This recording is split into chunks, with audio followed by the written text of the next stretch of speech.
To the esteemed Emmeline, I must confess that I have started and restarted this letter several times, because I, to my chagrin, do not recall from our brief interaction whether you bear some title within society, or if you do not, or if the proper way to address you would be Miss or Mrs. And for this I apologize. There is no defense of my ignorance, and I wish to extend to you an apology in advance and hope for whatever forgiveness you deem worthy of presenting my humble personage. I was impressed quite greatly during our brief conversation about the passion and detail in which you described your business, and I have since seen in this very city several examples of your craftsmanship, and I do pride myself on knowing an excellent character and an excellent business when I see one, and I wish to patronize your business. I have upon retainer an artist in this city, and much to their chagrin, I have wrangled them into attending a society function. They will need clothing appropriate to the event, whereas their genius does extend to the ethereal and aesthetic. They do not, however, extend into the fashion end of the spectrum. Please respect their artistic vision, but help use your professional eye and experience to guide them in their decisions toward a higher level of craft than they would undoubtedly procure on their own. I have attached to this letter a retainer which will hopefully cover the material costs, and you may forward to the address attached an invoice for any overages that you would incur, and I will reimburse you at that time. I have found myself invited to a much more impending soirée at the Withers estate, the theme being roses. I will also be in need of attire befitting such an occasion, and if you would be so kind as to respond to this letter with a good time to meet you at your shop for measurements, I would be indebted to you, say your normal fee plus 15%. I look forward to hearing from you. May you find your days in good health, good company, and good spirits. Yours truly, Cade Nomanson. Emma sits at her desk after the events in her shop, dipping her quill into ink in order to pen another letter. The letter is from Emma to Reina Lourdes, the Viscountess. The letter arrives at the Lourdes estate and is received by the family butler, who promptly ensures Reina receives it. Dear Reina, the pleasure of your company at my modiste shop was most welcome. I do apologize for the terrible scene you had to witness at the end of your appointment. Truly, it was an unexpected event, and I can only hope it did not leave a bitter impression of your experience. We have begun work on your new gown and shall have it ready in time for the Withers Ball. I have also informed my dear clients, the Baroness Amalia Thorne and her daughter, Lady Mariana Thorne, of your invitation. Please take good care of them, as this is their first time in Royal City. I fear the perils of the ton are new to them.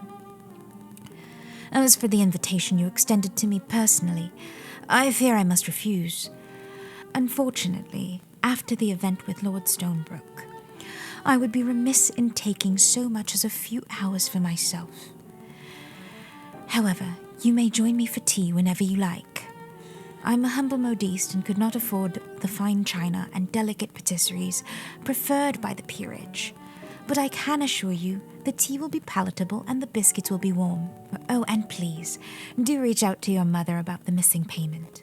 This is my livelihood after all, and I have an apprentice and Mr. Kensington to look after. Sincerely, Emmeline de Quiroga. P.S. The words spoken in my shop stay in my shop, both yours and mine.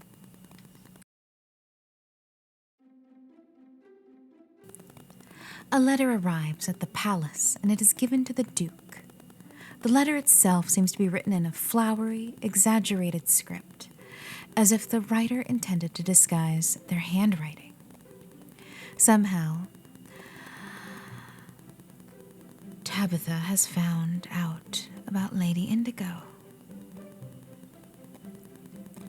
To my dearest gentle Duke, forgive me, but I must ask you to convey this message to your handsome brother, Prince Perseus Sunbirch Guywind. You see, I met him at the festival, and we shared some intimate moments together. I do hope that you both attend the Withers Ball. Please tell him that his Lady Indigo shall be there. Of course, I also wish to convey my fond congratulations on your marriage to Lady Rayna of House Lourdes. I've heard that she's a bit quiet, uninteresting, and lacking in any significant match for several seasons. It was a blessing that you swayed her opinion, although I do hope that she does not become a burden to you after marriage. Sincerely, Lady Indigo.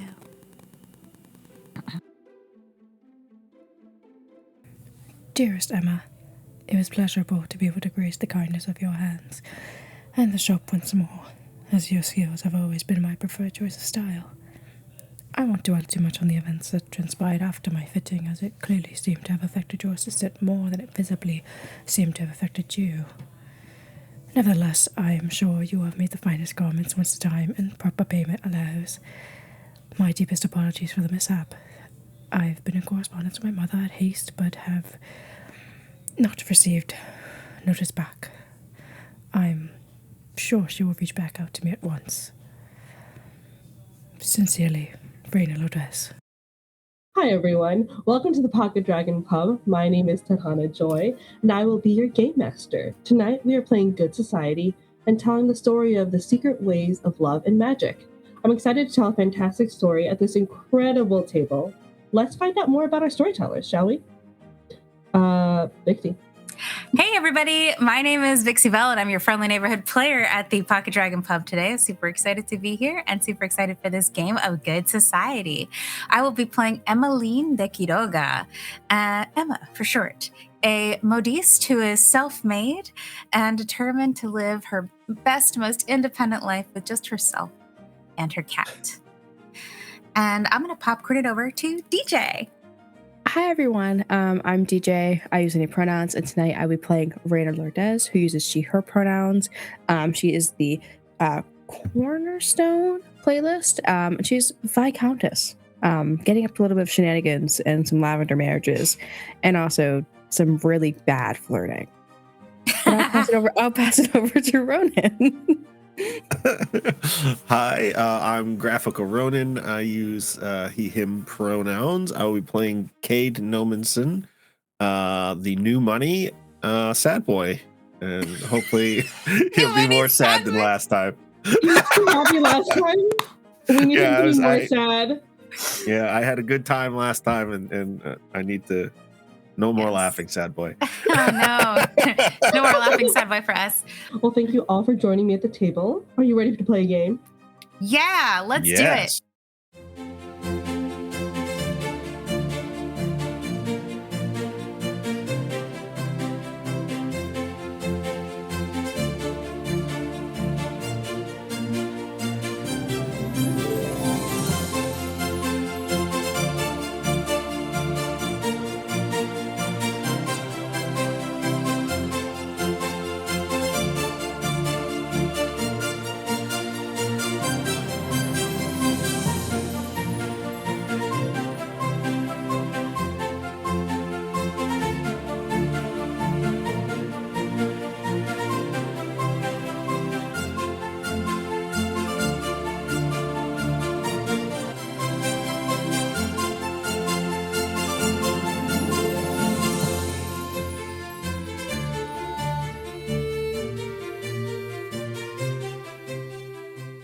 All right, welcome back. Hello, welcome. Well, we have just finished our novel chapter with a kind of like big and a kind of emotional beat with Stonebrook and then Rayna and Emma kind of comforting each other, the comfort hurt fic of our dreams. And hey, don't laugh at me. We're in a romance novel. I'm gonna be here on AO3 Simulator. I'm not gonna lie to you. I'm gonna write fan fiction of all of us. Don't worry. Yeah, I'm already 10 pages in. I'm slow. It's unfortunate. I'm still in the pre-writing phase, y'all. We have just finished our novel chapter, so we're gonna go straight on to our reputation phase.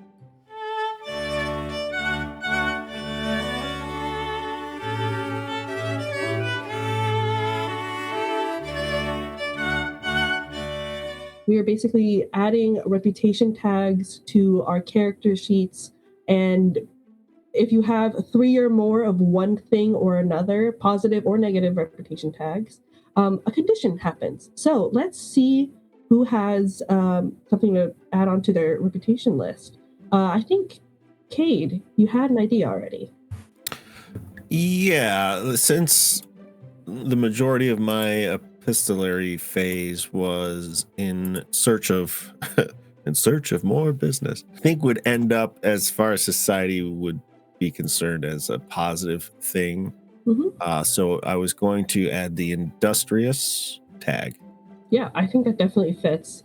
Anything that in the novel chapter that our characters did, whether it's private or in public, you can take any of those events and use it as a tag. So, industrious, I agree. Yeah.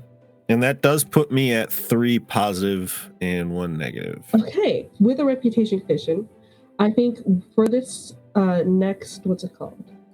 For our next novel chapter, we're going to have you have a positive reputation condition. And I think that condition is you can approach somebody of higher rank to consider being a part of it, like joining in on your business with you. And Awesome. so you get, I'll give you an extra resolve token just for that purpose. Okay, and did the resolve tokens we have already used, have they come back, or is that? They'll come back right after this. Right after this, Right. okay. Mm-hmm. All right. All right, perfect. Okay, who has another one? I will go next. Just because this is funny to me and I want a negative reputation tag. I want to give the tasteless tag to Raina after the scene of her fitting. This woman has no taste because she's never had to like choose. She's kind of just been at the whim of like a modiste all her life, and so like it is what it is. And I don't think she has any kind of taste in anything good. Yeah, I'll take that. Actually, I'll take that. That leaves that puts me a nice 2 and 2 on positive and negative. There's anything can happen in the next Right. novel chapter. I love that, Emma. I think I'm going to go with open because she opened up to Raina about what's going on with Lord Stonebrook a little bit. She hasn't given the full 9 yards, but yeah, I'll take that. Open. Yeah. Okay, perfect. Ronan, you were sitting on a reputation condition. And I also think with this reputation condition, people of a higher rank are going to see you as a business opportunity too. Not in like a bad way, but in like, oh, like he seems reliable, trustable kind of thing. They're more trustworthy. Trustworthy with their money. With the money. Now, I had a deal go bad with the Duke once, but that was not my fault. All right. Okay. So with that, we have all our reputation tags added. Okay. With our reputation phase done, we are going to move on to our upkeep phase. And essentially, we're going to, restart all of our resolve tokens, which means our main characters get back their 5, and our minor characters get back their 2 resolve tokens. But also, we're going to have anyone who hasn't monologued yet in this cycle of play, you got to monologue, which means I think who monologued? Who's monologued already? I've monologued, and I think Raina's monologued. I have definitely monologued. And I have not. This is gonna shine, really. Sad boy, it's your Hold on, Why did I sit at the front of the class moment? let me get the follow spot so that you have your beautiful Ian McKellen reciting Shakespeare on the Tonight Show moment. Yes. You're already setting up impossible standards. Yeah. Cade, I would like you to paint the picture of like where you are in terms of the royal city, and you know what you're feeling, what you're thinking. I'm going to give you one prompt, and is that soon, even though you're not a debutante, but you should probably attend the kind of like debutante ceremony where all the newest eligible people who are joining the marriage mart for the first time are going to be presented. So that's looming. That's like happening like pretty soon, like probably tomorrow. So that's on your mind, maybe, that you have all these other things that are not, like that is the proper start of the season. So yes, the Withers Ball is there, but that's at night. Cannons are firing.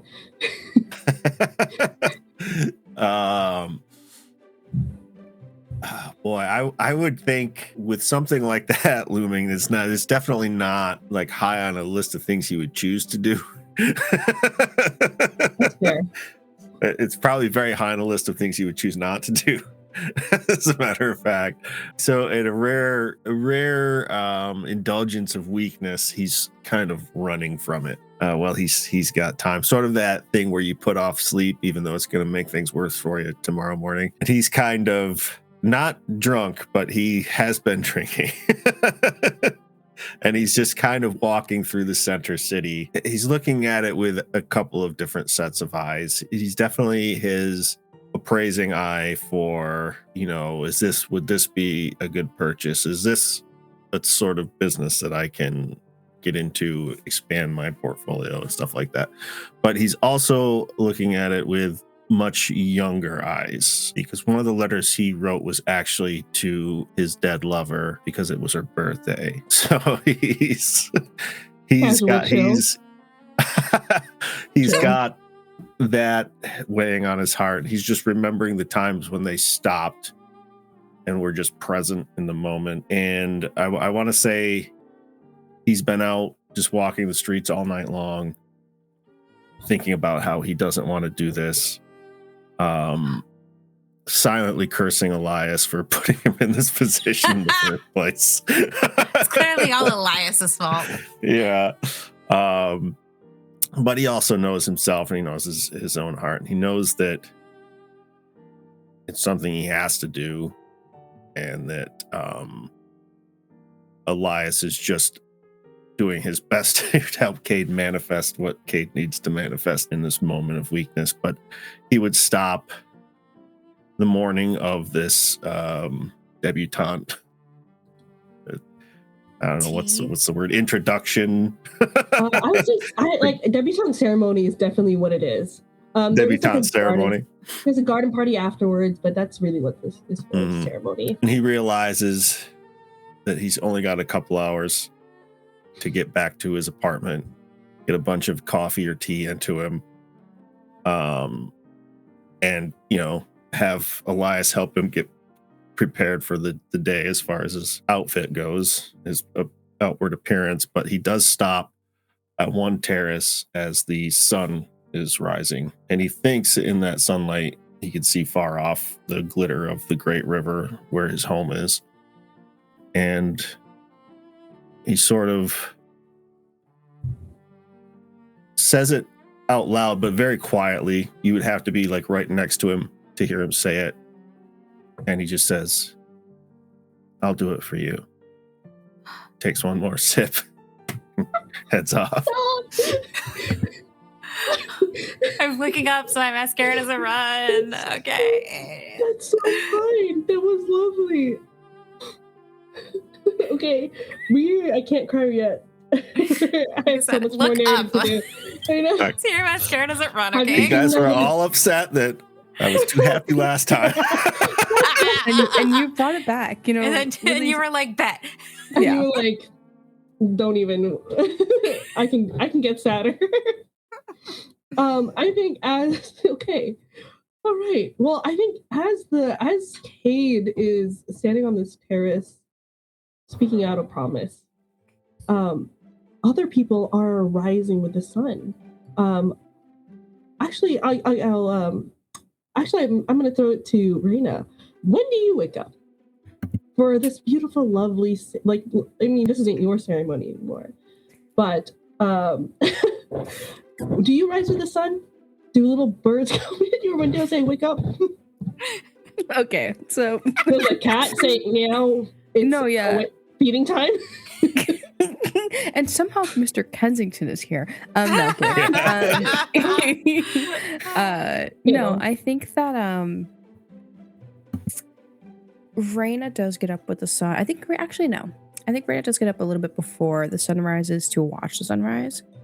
It's not something that she does often, but I think on this particular day, she wants to avoid being woken up by Tabitha, in such a haste that she gets up a little bit earlier, goes and makes her own tea, which is not something she does frequently, and just watches the sunrise. She just takes kind of the moment to breathe everything in and I guess reflect on the past, was it couple weeks? I think it's been maybe a day and a half, actually. Day and a half? Thank you. Yeah. As you wake up, I think your family, I think birds like your family. It's unfortunate, but it is what it is. But no, it's not unfortunate. It's fortunate. It's lovely. Let me be clear. I'm happy with this. But I don't think, like, in Solanas, where you're from, like, birds and cardinals, like many different colors, you're very used to that. What shows up at your window right now is like a very gray pigeon that is I've joked. that just like sits at your door and like pecks at it, and like like the pigeon does have like some beautiful qualities to it that like when it shifts it has like it flashes like rainbow colors, but it does like poke at your window a lot right now. Like so it's just a New York City pigeon. Got it. Yeah, exactly. Yeah. As soon as you said like the rainbow shifting, I know exactly. I know who you are. I don't think Raina's like disappointed by it. I think in fact Raina's more just curious than anything else and does approach the window. She'll open it just like slightly, just kind of get a little peek at the guy. Like, oh, well, good morning to you, sir. I think this guy, the thing turns like this real fast, and I think he's got like one wonky ass eye. So there's one curse word of the session. We have one curse per session, and this is the one. He has one wonky ass, like big eye, small eye situation, and he goes, "Hello. I have a message from your mother. Mother." And she says, "Oh wait, let me remember." She says, "Oh, she's coming soon. She to have her favorite teas ready. She's had such a quite a journey, and she needs to her favorite tea.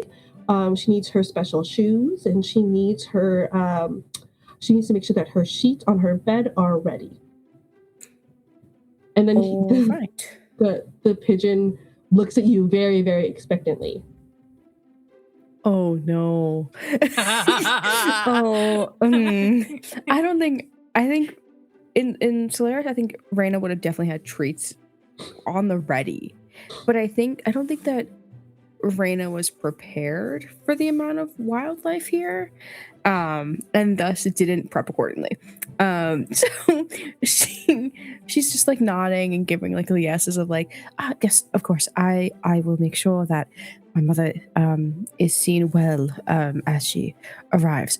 Was that all that your message?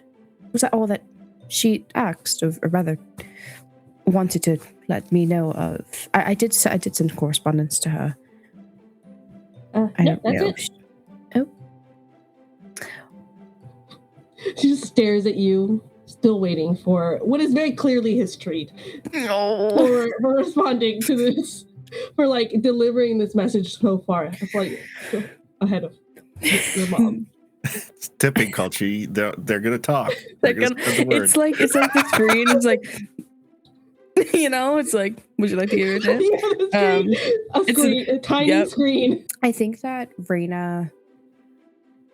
I think Raina also at some point kind of clocks it, and it's just like, I can clearly see what's happening here.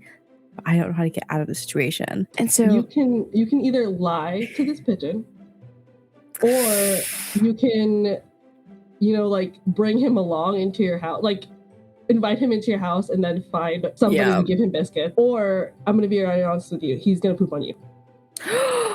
No. Not the poops. Raina can't have this bad day. She needs to have a bad day. to have a horrible day. And there's status quo to be maintained, of course. I think Raina just gently smiles, and it's like, Well, if you would like to come inside, I can see to it that you're taken care of for such a what I'm sure is such a long journey. He takes that and he very polite. This is actually a very polite bird who will just like find a perch. Like I imagine like you have one of those 4-post beds that has like curtains that fall and like flowy, like gossamer style. And he's just gonna like hang out on one of like the pillars. And he'll just wait there. She gives him like little scritches. Oh, he just definitely coos and like blinks weirdly, but affectionately. God, I'm massively in love with this bird. A flock forms behind Reno. Oh, he's a little guy. I think Reno. No, I don't think Reno. Well, yeah, I think Reno will take the little guy with him if he wants to go. Yeah. Yeah, to find little biscuits. Yeah, he'll go with you. As you're finding a biscuit, I'm gonna use my token so early. I'm gonna pull a scene. Tabitha, you are being presented today. How early did you wake up? Oh, Tabitha was like, if that's the case, then I was gonna say you can hear that Tabitha's been awake for a while with these like, and if you were to walk into her space, like it would be covered in clothes. And she'd just be sitting there in front of the mirror, like trying on the latest dress, going, I genuinely have nothing to wear. This is horrible. What am I to do? How will I ever catch the prince's attention? Don't we have a single thing in indigo? And she yeets like an accessory at one of the maids that is there. Like obviously the maid steps aside because they don't want to get hit, but it's also you can tell that this maid is over it. Like this lady's lost her mind.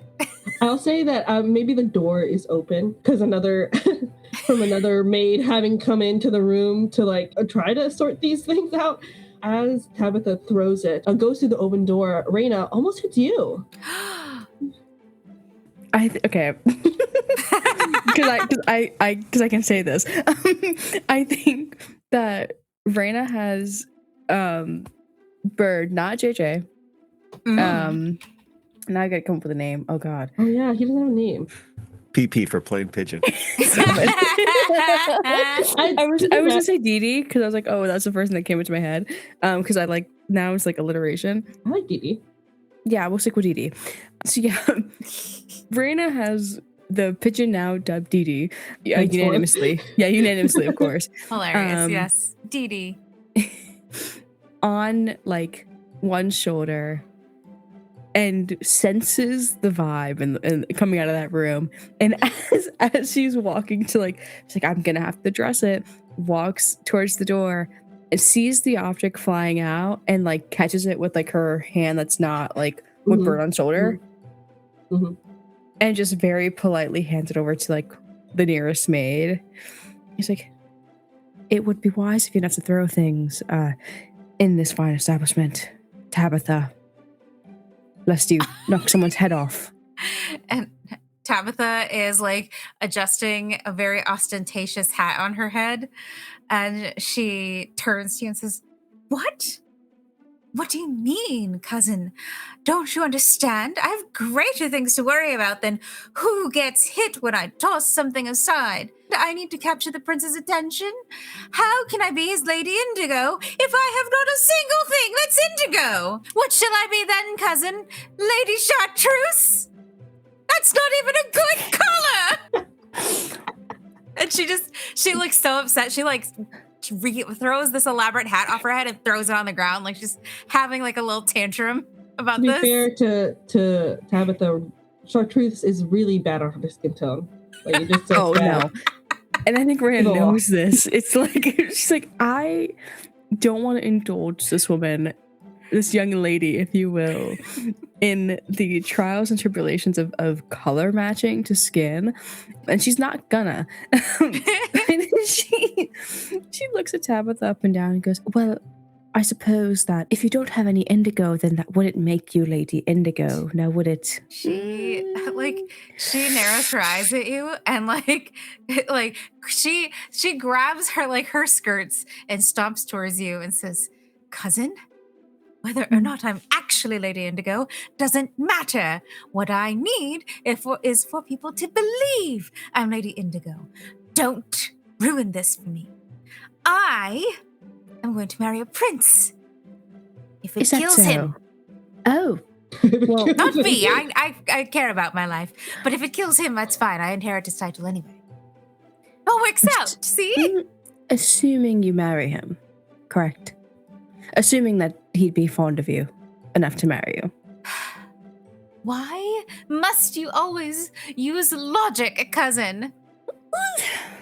Well, no, there's actually no response to that. And she very quickly just flicks her on the head and the forehead.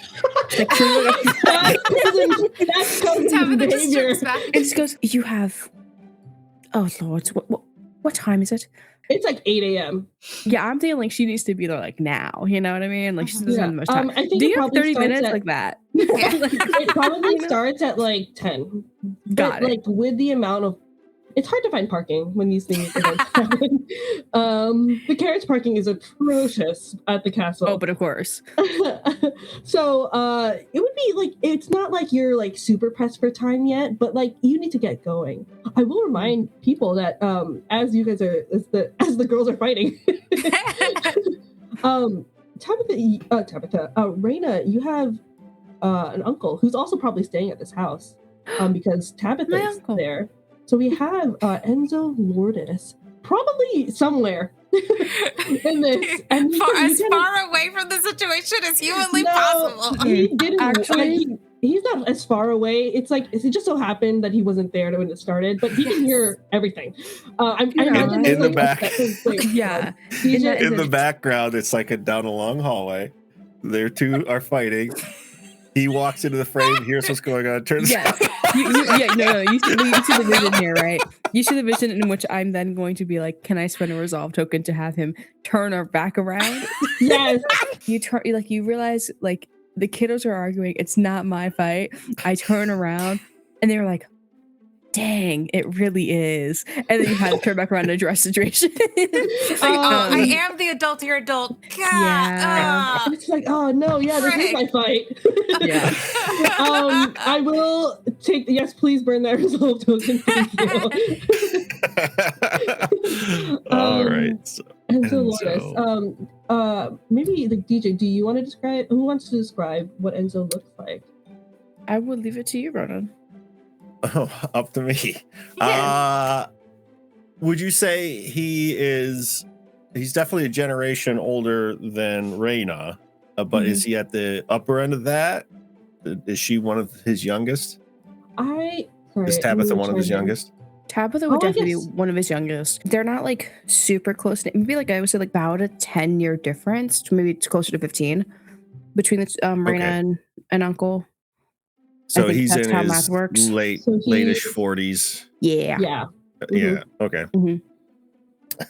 He is definitely a little corpulent. He's lived a good life and it shows. He's just starting to get gray in his hair and in his beard, but it hasn't really started strong yet. It's just it's that vanity amount where it's ooh, silver fox. It's not, oh, you're playing Santa Claus next year. Yeah, exactly. I just feel like this guy has gout. Low key. Whoa. Hey, whoa. Not in a bad way. It's just he's eaten a lot of rich food in his life. Yeah, it flares up from time to time. He's fine now, though. Yeah, he's living his best life. He's good now. He realized 5 years ago that he should probably watch his diet. He did. Yep. Yeah. The doctor's got him on grapefruit. It's working wonders. I kind of feel like he's a bit on the boisterous side, when he is forced to fully engage, it's a little the volume's a little bit up, kind of commanding the room sort of thing. And he'll get just out of sight before he's oh, you're right, I am the adult in the room. He stands up straight, like puts on his face, so to speak, comes around the corner. Oh, Rita, my good niece, how are you? I like him a lot. I love him so much. Tabitha's immediately. He's Tabitha, so before good. Raina can even get a word out, Tabitha is like, Father, Raina says that I've nothing to wear and that I'll need to wear something in chartreuse. And bursts into hysterics. Now, that's not quite what I said. I didn't mention the chartreuse. I mean, perhaps like a teal? Teal? Perhaps a crimson? Teal is for old Blood red? ladies. I Oh, can't all wear right. teal. I never stated that I was quite particularly fashionable at colors. I know that, Raina. You're not very much help. My dear daughter, with so many outfits to choose from, certainly one is close enough to this. I don't understand what that color was, Raina. What color was she mention? Favorite cousin, favorite uncle contender. Yes. No, yes. and I will confirm above table, Raina thinks that Enzo is in fact the favorite uncle. Like genuinely, the relationship is unmatched. And Raina is very like without trying to make it too obvious, like points to like one of the fabrics that's like nearest like the bed. Actually, imagine like Tabitha Stone clothes everywhere, and like one of the chartreuse in particular is covered in like clothes right everywhere on the bed. It just points to the one that's like most like nearest on top. It's like that's what? Yeah. Tabitha, honestly, if you need to, go buy a new dress. Really? Oh, yes. Yes, have it invoiced somewhere. And I'll take care of it. Of course, Father. Of course. I'm so excited. I get to buy a new dress and accessories. Raina's trying to like bite her tongue, but she like whispers in like her uncle's ear, like, she only has like a couple of hours to get to where she needs to go. Yeah. You better get a move on then, darling. Okay. And she lets it happen. She's like, you know what? So we have Tabitha has a problem, but therefore Raina has a problem, which is she needs a new dress, preferably one that's already made, but like is still good enough to present with. Just to let everybody know, the standards of a kind of a debutante ceremony dress, it just has to be as beautiful and as fashionable as possible. It's not really about like, because I know in other productions, it's been like white as if like it's a white wedding dress. Cardinal has different standards in that they love color. They love kind of like jewel tones and stuff like that. Just anything to show off that they're like this court itself is like full of like color and liveliness and money. The dye, the more colorful it is, the more money goes into the dyes, especially the deeper colors. Exactly. Especially indigos and violets.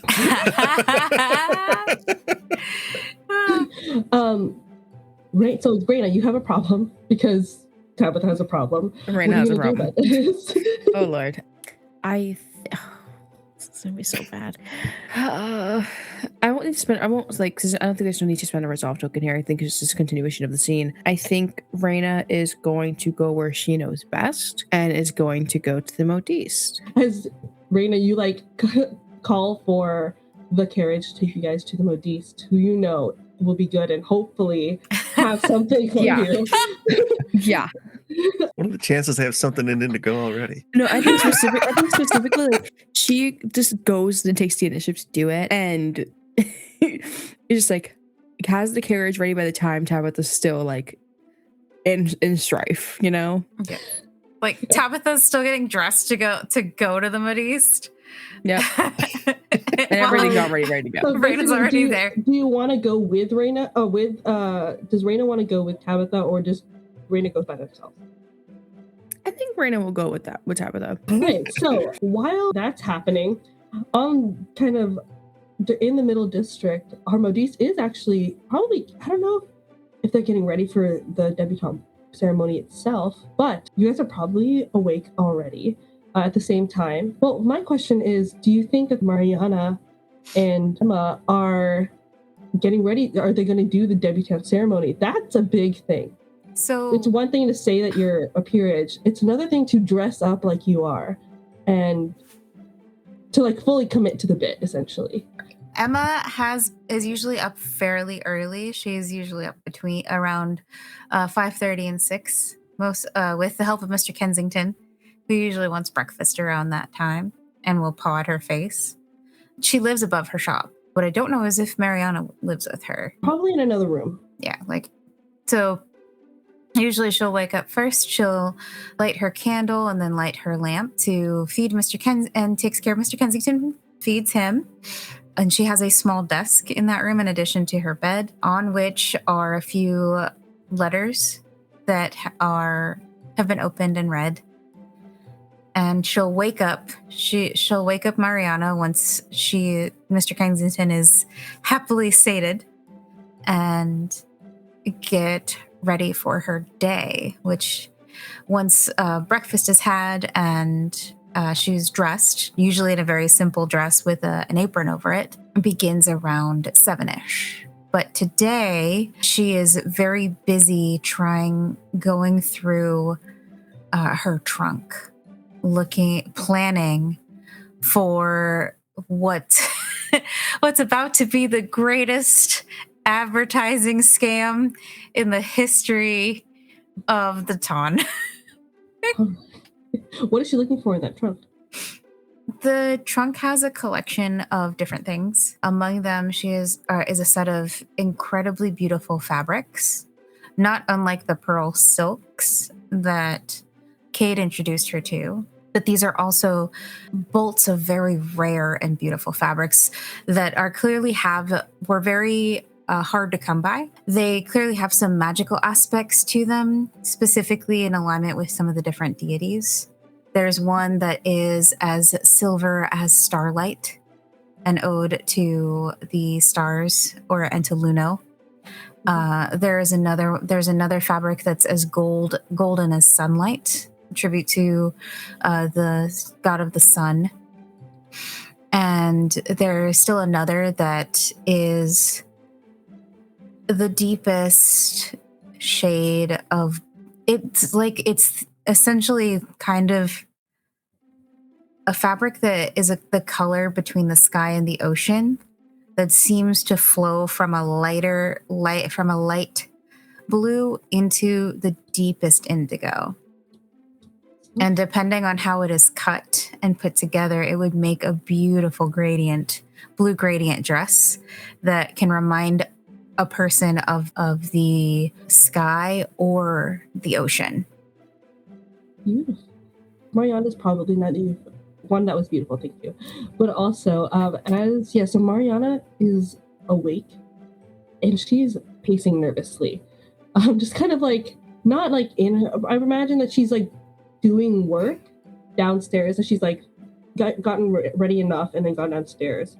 She's just like nervously pacing just the length of the store, just because she knows that she's still really rattled from Stonebrook.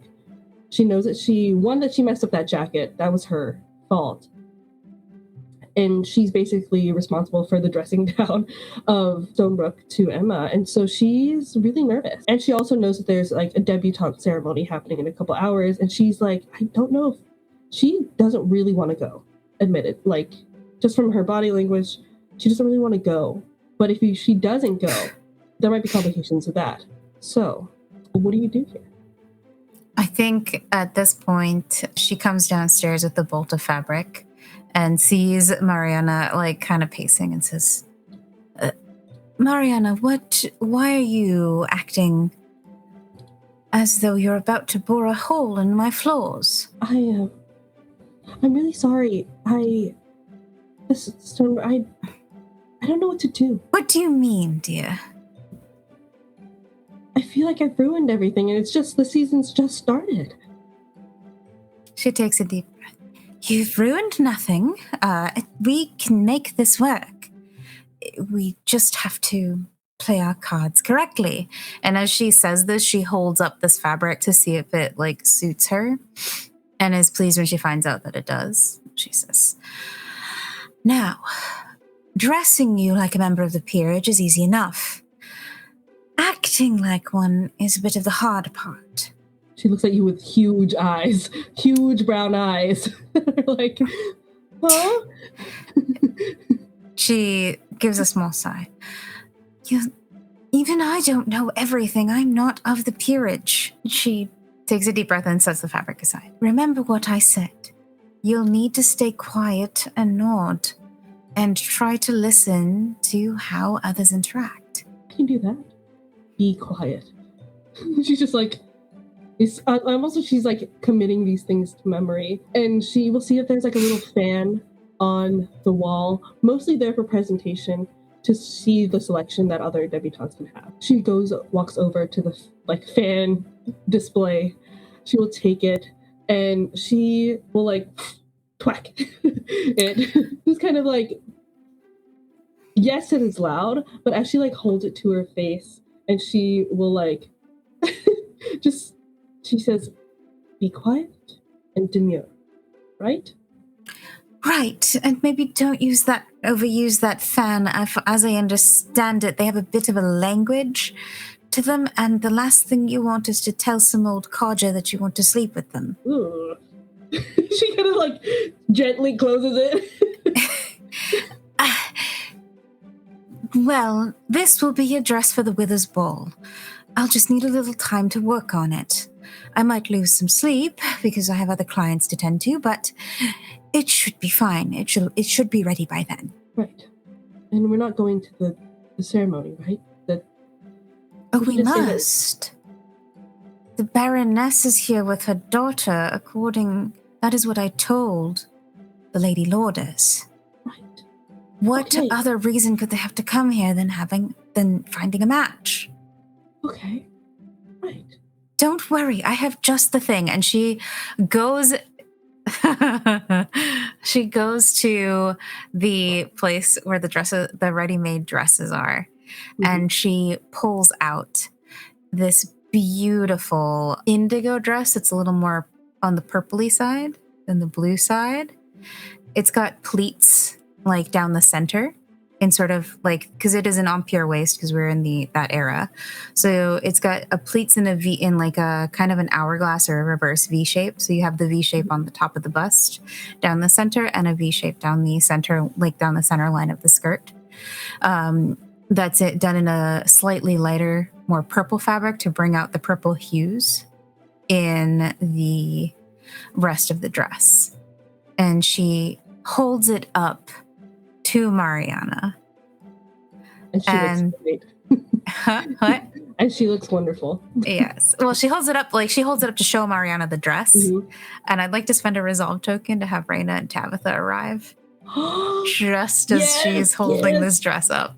And it's granted.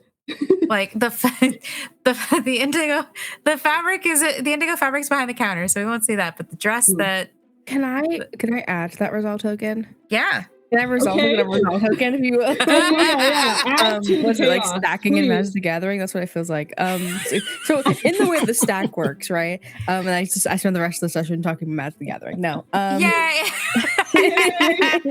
New audience. No, in the stack, I think that happens. I will say, I think it would be interesting, and you can shoot down if not, if Raina sees the indigo against Mariana, but Tabitha doesn't. Okay. Ooh, okay. I'm gonna play, since Vixie, two of your NPCs are your characters are in there. I'll play Tabitha. Thank you. I was gonna say, to add to that, to not have Tabitha come in just yet. Okay. Just so there's not like confusion over who's playing who. To just have Raina come in first and see that section, that part. I feel like Enzo went with you to sit between the two of you in the carriage. I think like there's Enzo. And he's stalling her for a second to give you a minute to collect yourself. And so Raina, I think Raina like genuinely looks to her uncle and is just like whispers in his ear, like, "All right, can you just let me talk to the modiste first, and I'll sort some things out, and then I'll have Tabitha come in. Perhaps her assistant can perhaps just handle her instead of Emma. I should only be a moment. And then she goes inside. You're right. Buy as much time as I can. There's like in cahoots, and I love this. No. She favors her mother. So as soon as the bell rings, because the door has a bell on it to indicate when customers have come in, Emma like immediately straightens up and like she wasn't like holding it up to Mariana necessarily, but she does kind of withdraw it. But like this, because this dress was intended for Mariana, it's not necessarily intended for anyone else. So she's sort of trying to slide it to the side. Yes, good morning, welcome. And she gives Mariana like bombastic side eye, like, hello, where have you been? Like, go do something. You're the person that's supposed to be at the desk. She's like, oh, yeah. And Brenda says, "It's just me. Good morning." Oh, good morning. And she puts the dress up. Yeah. How can I help you, Lady Lourdes? Oh Lord, much more than I wish that you probably have the capacity to do so. I have my cousin waiting in the carriage with my loving uncle. She's looking for a dress for Lady Day. For the garden party. Of Yes. Course. And well, she's very adamant on wearing indigo. I think as best as we could cover it would be necessary. Something pre-made would work. We don't have simply enough time to fashion an entirely new dress. This is for Lady Tabitha, correct? Unfortunately. And she puts the face of like, oh, that color is so not her. Why is she picking this color? Like, it's actually a color that would look terrible on Tabitha. And like, she as a tailor knows this, but also like, oh God, it's like her, you can see that on her face. And she's like, indigo. Very well. Closest to. I shall endeavor to see what I can find that might suit the Lady Tabitha's tastes. Give me just a moment. And there's you hear Enzo's voice like get loud near the door, and you feel like a clever ruse has just bought you like maybe another couple of moments. We're playing this out very well, guys. Yes. Oh my God. There's like a little bit of like muttering, not cussing and swearing, just muttering, like very much like a what the F, like, oh my God, what am I doing? Like, where is this? What can this girl possibly wear that isn't going to make her look like complete butt at this garden party? And she finally returns and she's like, I might endeavor to suggest that perhaps her ladyship wears something with a bit more and a bit of a softer shade for her features. And she produces this beautiful dress that is like basically styled in the colors of the bird of paradise. And she also has brought accessories that go with it. And you can tell that this dress was designed to go two ways. It can either be very simple and colorful in the style of a royal city, or it can be a little more ostentatious and even more of a pop of color. And that's true in the accessories, where it's basically like a little pillbox hat, it's a little pillbox shape that's got like a bright orange, almost mohawk looking flower on top of it. And the dress itself is mostly blue, but it's a much softer shade than indigo. It's not quite periwinkle. It's kind of a washed out royal blue that sort of blends into a soft green, not chartreuse, just a very soft green. Very much, if you've seen a bird of paradise flower, those are the colors that the dress is, with the hat looking the most like the actual flower itself. Well, I personally think it looks quite lovely. I'm worrisome of Tabitha's needs for the garden party. But she should be in shortly anyway, so. Of course, and she insists on indigo, and she gives Mariana a look like hide the bolt, hide the bolt, hide the bolt, like for over Raina's shoulder. And she knows she can feel it. She's like, indigo. I don't know.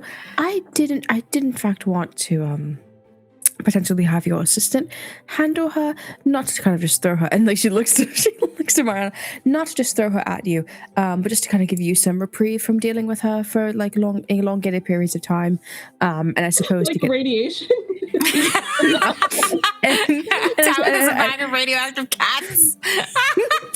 Anyway. and I suppose to kind of give your assistant some introductory warning signs of her, as she will most likely be a frequent customer. Well, she's already placed an order, but not for this. It was for the Withers Ball. Of course she did. She did. Well, I'm not sure. Perhaps she might decide to change her order if she's found indigo so pleasant.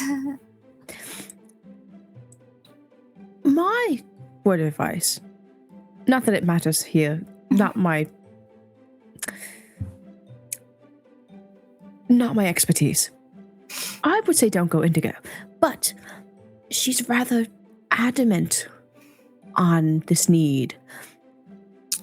I have my suspicions as to why, but I haven't quite put all the pieces together yet. It wouldn't happen to be tied to any rumors, would it? It's like that rumor, like that last word is pointed at Mariana, but she's looking at Reina, like having this conversation at Reina. But it's very much, she says Mariana that loud enough to like... Reina, like behind Reina, like not like trying to pretend to do stuff. Because she's already hit the bolt by this point. Yes. She's fast, she's quick. I'm seeing like she's like she's already hit it. She's like just sorting fabric, but like it's like just like sorting it through like just like the patches. I was like, yeah, and so like, she's just really just there to stay in just to know what the fuck's going on. Exactly. So she goes, oh, good. Go. No, there you go. There you go. No, I think Mariana will, because as you know, you said like to give Mariana like a little bit of practice, essentially like wetting her feet. She was like, and because I think Mariana wants to prove that she's still really capable, just be like despite her blunders, she goes, I worry not. I've taken many customers, and I can take whatever she throws at us. I think that's when the ruse is ended. Yes. Tabitha will like probably burst in, I think is the loveliest way to put it. As the bell over the door dingles, you hear Enzo go, go buy your wonderful blue dress, my darling. Yes, Indigo, that's what I said.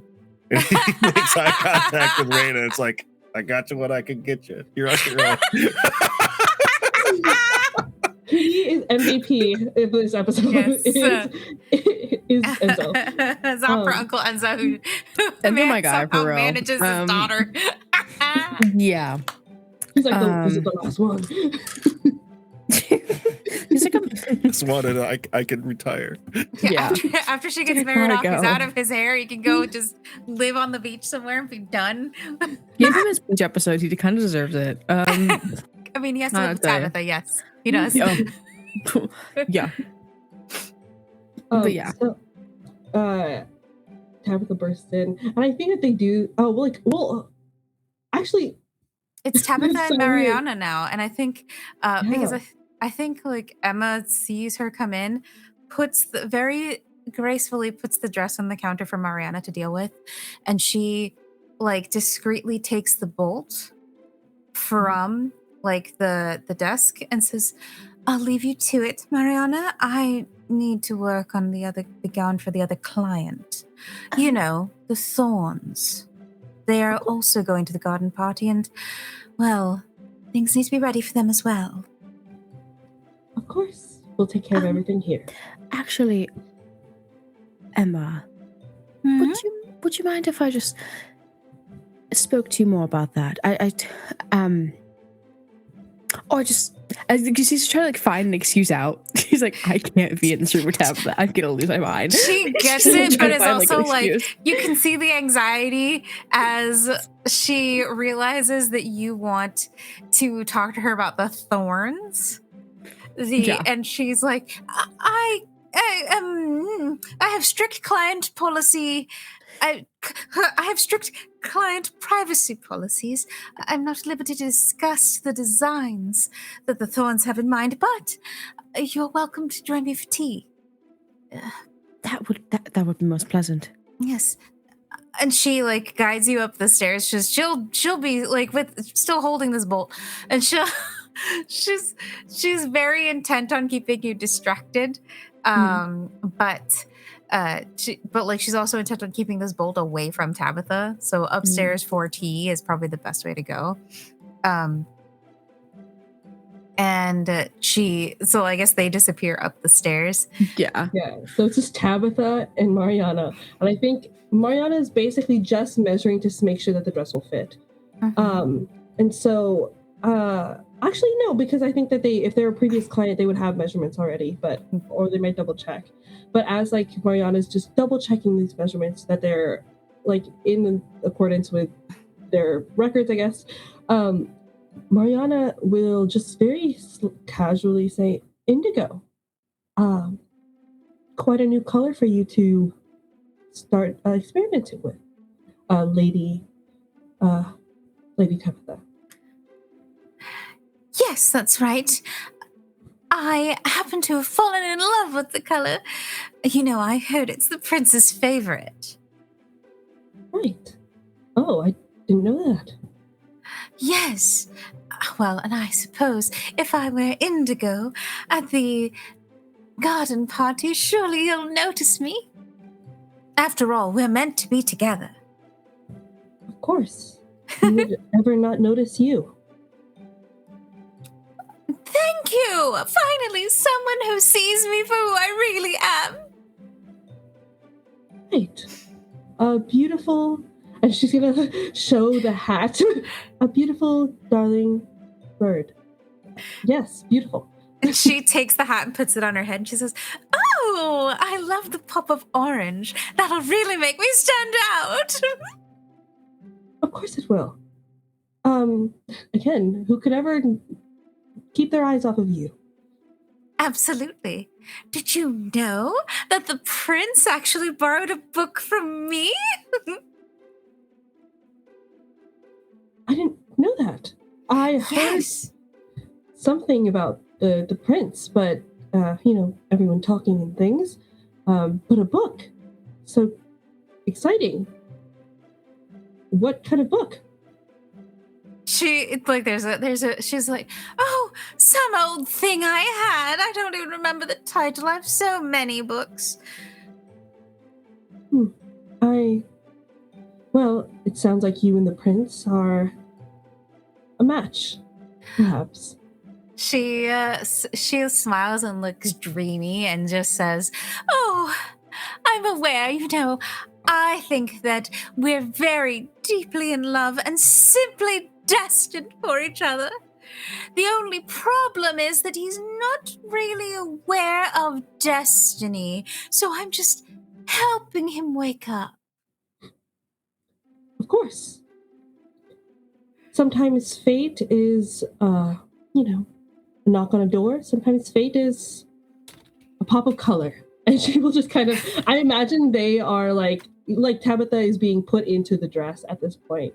And like at that, sometimes fate is a pop of color. And like she will like spread out the bottoms of the dress. Because I do imagine this is more like a beautiful train that can be like pinned up later. But, and she will like fan it out and make sure that it looks absolutely beautiful as it should.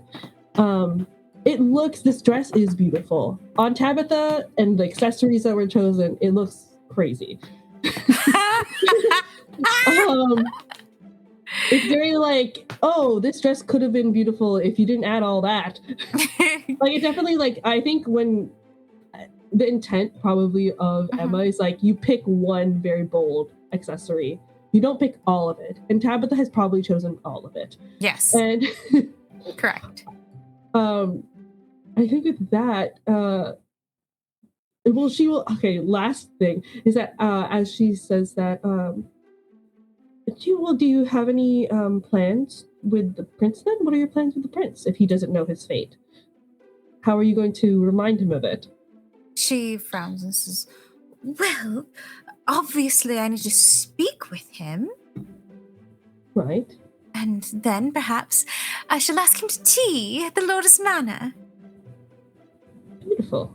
My uncle will be thrilled. And, well, so will my father. He's been dying for me to make a good match. So eager." I'm sure he just wants to see you taken care of. Well, he does love me, his favorite child. After all, the reason I'm here getting a new dress is because of it. Because of him. Well, how many siblings do you have? She thinks back to how many siblings she has. Like, they matter. Do they matter? I can't believe that, like, oh, it's just like one other. To her, maybe not, but I feel like Enzo's probably like she's like number 9 or 10, and he's just. I was gonna say he's like 9 dollars deep. He's like, I've done this road so many times. And she's one she single just- boy. She Yeah. thinks hard for a minute. She says, "Oh, I think that, well, there's 8 others aside from myself. Of course, none of them matter, only I do, but that's because I'm special. Father said so." He's told that to all of his children. Doesn't matter. He's a good dad, and that's a sign of a good dad. And she just says, and she's like messing with the dress just to like, because like it probably needs to get taken in just a little bit. And she says, "Of course, you are actually very special." She's like posing in the dress too. Like she's going from one side to the other and studying herself in that three-way mirror that they have for people to see themselves in. And she says, "I am. Oh, Mariana, you truly see me. This modiste is so wonderful. You are so wonderful.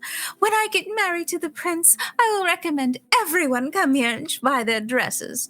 After all, it's our duty to help those less fortunate than us." You are extremely gracious, Lady Tabitha. Well, lucky. It seems like we're pretty much a good fit. You look great, and it is actually she.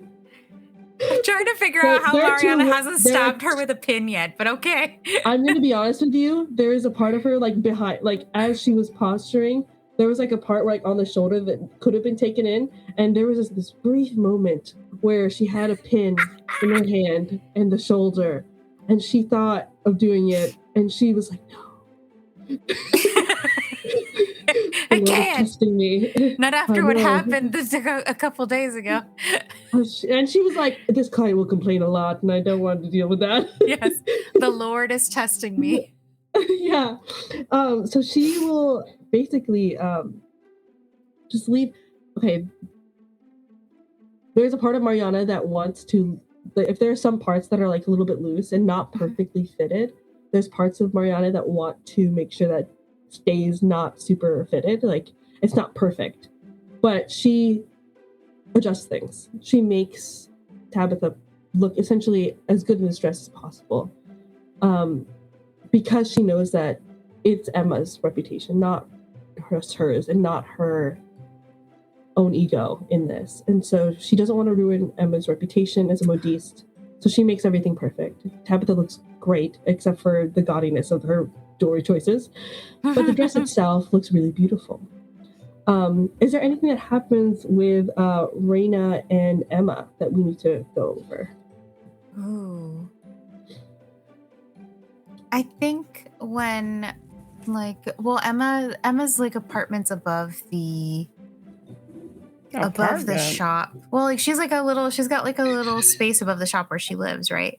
Yes, yes. She has her bedroom, Mariana has her room, and I assume there's like a little place sort of in the middle where guests might be seated, or they like have breakfast or whatever. And that's kind of where she takes her to have tea And she says, "Oh, just a moment. Let me put this bolt away. Right. My trunk is just in the other room." And she walks away to place it inside of this trunk and close it. And she prepares a pot of tea for Raina and pours her a cup. In a weird, I guess, side of Raina that you haven't particularly noticed before, she very patiently waits for like you to sit down first, and after you prepare tea, and like waits for you to be finished when like you put your things away, and waits to even be let inside. Like very calculated moves going on from Raina that you normally would like. You would expect like someone of more like regal status just kind of walk in, that they own the room, and Raina's pulled back a lot. Are you all right? I'm doing all right. Yeah, Tabitha's rather much at any given time, but I'm doing all right. Yes. Well, it sounds like she might be a bit of a handful, but I'm sure Mariana can handle it. Right. Mariana, how is she doing? And I know that not to bring up what happened, but she is doing fine. She's a bit more attentive to her work, I think. Unfortunately, I've needed to reassure her that her work is fine. But for the most part, she is all right. And that's good to hear.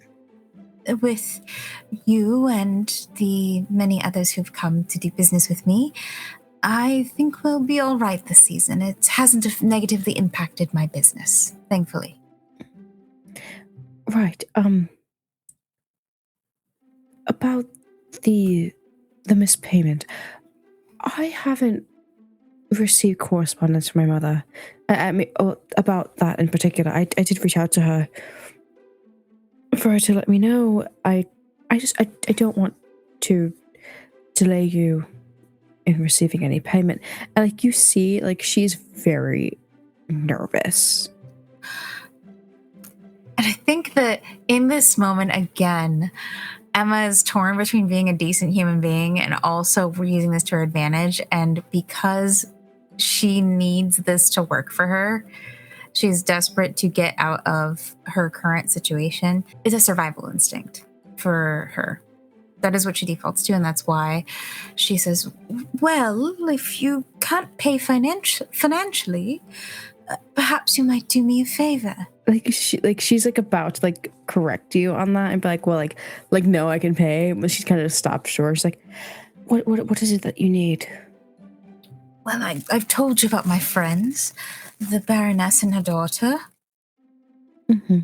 They are from quite a backwater town and are very unschooled in proper manners for Royal City. But the Baroness is desperate for her daughter to make a good match, and given that her daughter is perhaps not the best at interacting with the Ton, you might teach her a bit of etiquette. This Baroness, where exactly is she from? The Baroness Amalia Thorne. The Baroness Amalia Thorne is actually a member of a branch house of House Pearl and Urias.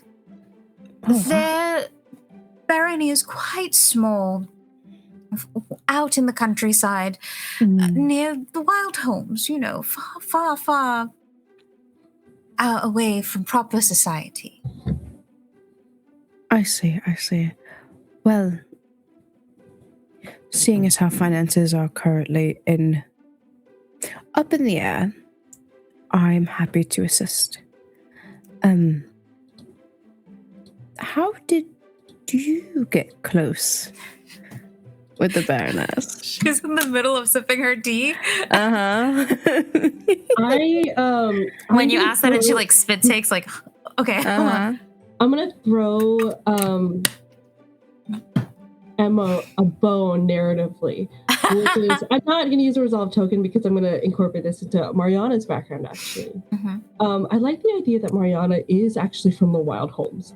Like you're like mixing in reality and like lies together. Yes. Because it's the easiest thing to reach to because Mariana is actually from the Wild Homes. She's just kind of like you're starting to weave a web of lies based off the truth. So go ahead. And she like sort of chokes on her tea as like you bring this up, and she says, I'm their modiste. They've asked me for a dress or two when they've visited the city briefly for house pearl functions. Oh, I see. I wasn't inquiring in that to be accusatory in any way or any fashion. I was simply curious. I'm sure that you go through many a client. Well, yes, I'm happy to say I have some new ones as well. Oh. Are you perhaps interested in making a match? After all, the modiste is a wonderful place to be introduced to someone. That is quite true. Well, we've had these conversations before. Not to... Oh, but you're engaged to the Duke, are you not? Forgive me, I did not mean to overstep. Afraid to be like, no. Just get me out of here. Oh, that's how I feel right now. Raina immediately throws herself out a window. Raina's trying so hard to have game, and she can't do it. She's like, everyone thinks I'm marrying this guy. I don't even want this guy. What's even up? They are rejecting me. Like, damn it. She's like, well, and like you hear her voice go so high up, higher than you've ever heard.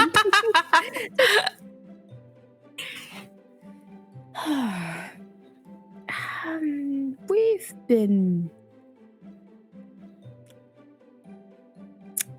in contact for quite a while, have we not? You and I? Yes. Yes, of course. Mm-hmm. So if I was quite honest with you in saying that perhaps I've found myself in a bit of a ruse with the Duke, that would stay here, correct? She gives the smile of holy crap. I can't also tell you what I'm doing, but a ruse? Whatever do you mean?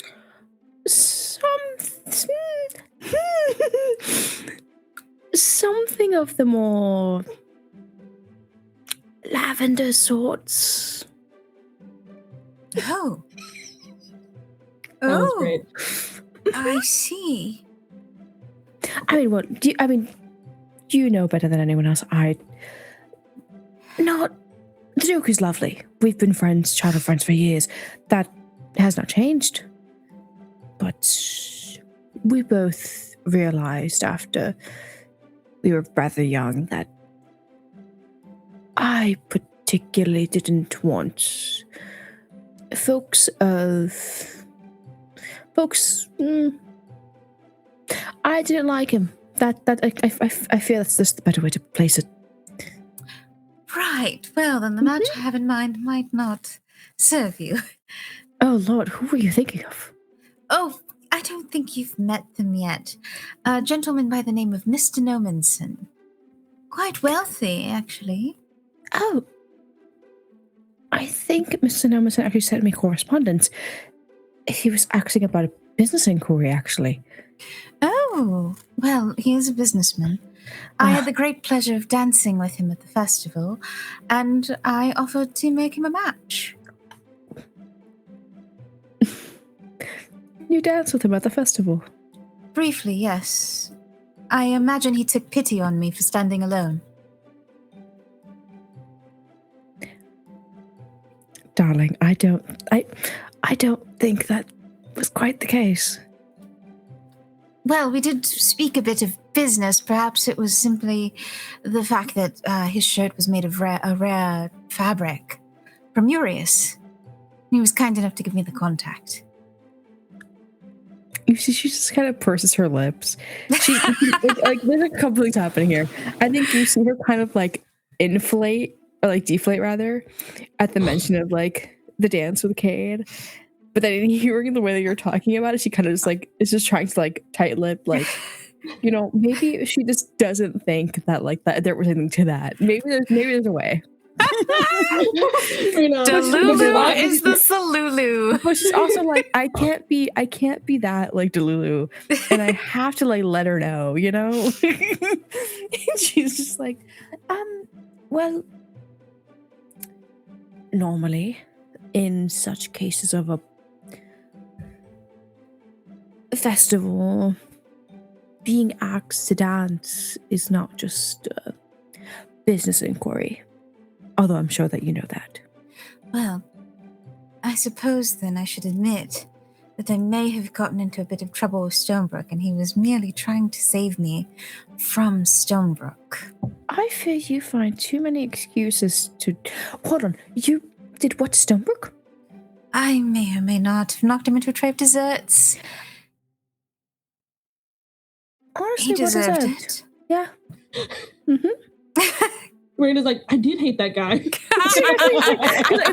She's like going through the rationale of like actually no, like, you know, this is that. I was like, wait a minute, you did what? And like that gives more context to like seeing him later. But she's like, well, Stonebrook aside, that dour man, I think this Mr. Nomanson, I would keep an eye on him. Should he? Oh, an eye out for him, of course. I'd love to make a good match for him. You are just as sweet as the day we met. Thank and she keeps you. it at that. She's using a really long slit of her teeth. Like, I think if you guys have nothing else, I imagine they just banter until Tabitha is finally done. I honestly love ending the scene at the longest sip of tea ever. Like, just, you're adorable. Like, oh. As Tabitha's volume slowly gets farther away. Yes. Exactly.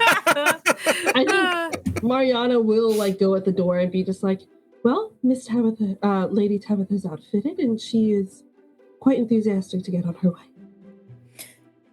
I think her words were... That is my leave. Someone has to escort her to the ball, at the garden party.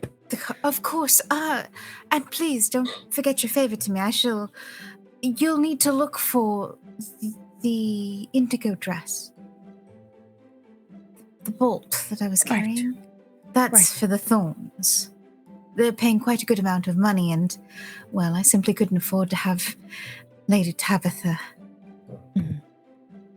take that from me with her delight over the color. I will see to it that she just never touches that color any point in her lifetime, actually. Oh, thank you. That will be my life's goal. Of course. Just for you. Oh. She comes forward and like takes your hand in hers and just smiles radiantly and says, "Thank you, Lady Raina. You're just so delightful. You're just so wonderful. You're my knight in shining armor." Are the gloves on or off? She's working, and when she is working, she doesn't have gloves on. Monologue token, Raina. Monologue token, Raina.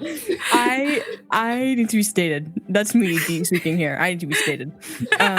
Now you have to ask me a specific question here. Oh yeah, what is the question? Storyteller. I know, I forgot. Everyone got so excited over the hand holding. They held hands. AO3. My question is, what is going through your mind and your heart as Emma touches your hand? I think I think for Reina, there is a lack of physical human connection that she has had with someone in a very long time. And like with the Duke, it was different. Like, obviously, they're close friends and like they're gonna play up the part, and like she feels nothing past that. Like, they are good friends. And I think in this moment, knowing how she feels and how she has been flippant on feeling with Emma, this moment feels very different. And I think she's tries to play it very cool, where it's just like, I recognize admiration for the craft that Emma is able to produce, but also just for Emma as a person. And I think also she is just like, this is cute. I think she's very content with being able to hold the hand of someone who clearly has a worker's hand. She doesn't have that. Like, if that makes sense, there's just this different feeling to that. And for her, that feels comforting in a way. It's beautiful. With that, the Lourdes family will gather in their and so we'll get everyone in the carriage, and you guys will start off towards the royal castle, which is on the highest tier. It is on the upper district, which is like the royal city itself is like tiered like a cake. 1, 2, and 3, and all the royals obviously live on number 3 tier. They will start heading to the royal castle. Emma and Mariana will probably have to start getting ready. Emma closes the shop quickly, like as soon as she watches them leave, and waits for them to be like fully around the corner before she locks up the shop, flips the sign to closed, and says, "Mariana, we must hurry. I'll call the carriage. Quickly, get dressed." As Mariana is getting dressed, you see that there's like a kind of a shadowy, like a tall figure kind of darkens the doorstep, if you will, knocks on the door, ignoring the open sign, just knocking. She's already sent Mariana upstairs, so and Emma hasn't started getting dressed yet. And she opens the door and says, "I'm very sorry, we're closed for the day. Or closed for a bit. Rather, it's..." The person who greets you has kind of like striking blue eyes and really, really like kind of like very, really, really dark hair. He looks down at you and says, hello. I am Baron Alistair River, and Lord Stonebrook has sent me. She was excited for a moment. She thought it was a potential new client, and then her heart drops when she realizes who sent him. "Oh, May I come in?" Actually, we are in the midst of. It's quite messy in here. It's best if I come out to you. And she slides herself out the door and shuts the door and kind of puts herself in front of the door of her shop. "How can I help you, Baron Rivers?" I just come to pay a visit. Lord Stonebrook is, was in an incredible debt to me, and to pay off his debt, he has sold me, your debt, and I am here to check in on you. He what? He was. I mean, he's a known gambler.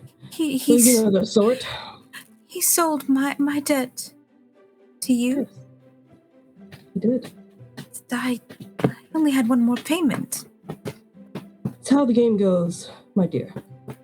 And he is not that much older than you, really. So I must finish paying you then? You must. But I like to get to know the people who owe me. And she like kind of narrows her eyes at this, like, what you mean? Like, I simply mean that I want to know where your shop is, who works for you, how many clients you get in. I'll have you know that our business is doing quite well. There's no need to worry as to whether or not you'll receive your payment. Oh, I'm not worried quite yet. I mean, a beautiful shop that you have here. Love the molding, I think. He like looks into the shop itself. I'm the one weirdo that loves crown molding on this freaking Regency shop. Stop. Why did I laugh like that? Says it in an uncomfortable way every time. I love the crown molding. Well, anyways, I do have to get going. I have a debutante ceremony to, get ready for. Of course. Well, if you're ever in the market for a piece or two, I'd be happy to assist free of charge. Oh, I heard that about Stonebrook. I was very excited to hear about that. I'll be in.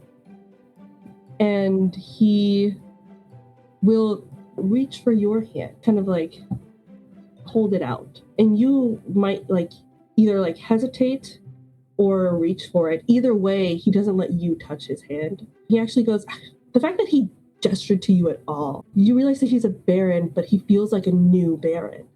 Like somebody who was in, because if somebody who was in the peerage that a long, long time would never have even deigned to put his hand out for you. But he's new barony, essentially. You can even see it on his clothes.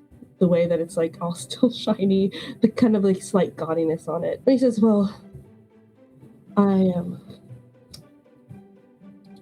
it's great to make your acquaintance. It's a shame that your shop's closed, but I'll be around. We'll be open later. And unfortunately, I have a pair of private clients who are very particular about their fittings and insist that the shop be closed while they're shopping. Well, we'll have to know their name. But that'll be later. Of course. Goodbye, Emily. I'll be around. Goodbye, Lord Baron Rivers. And he walks away and gets into his carriage. And Emma's face just is a mix of this, of pained shock. She doesn't know as far as that her, now that she's got this realization that her debt has been sold.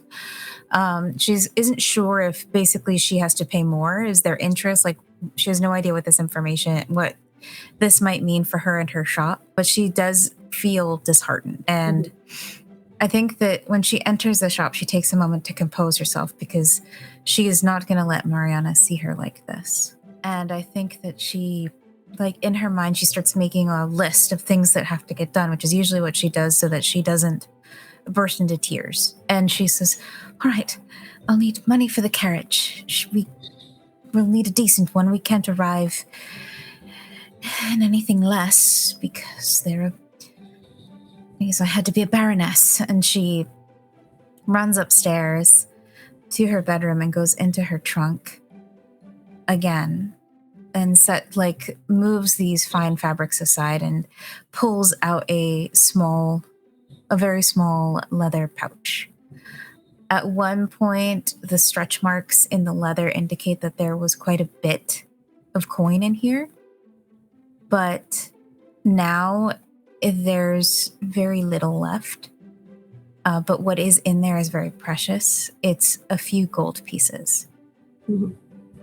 And she kind of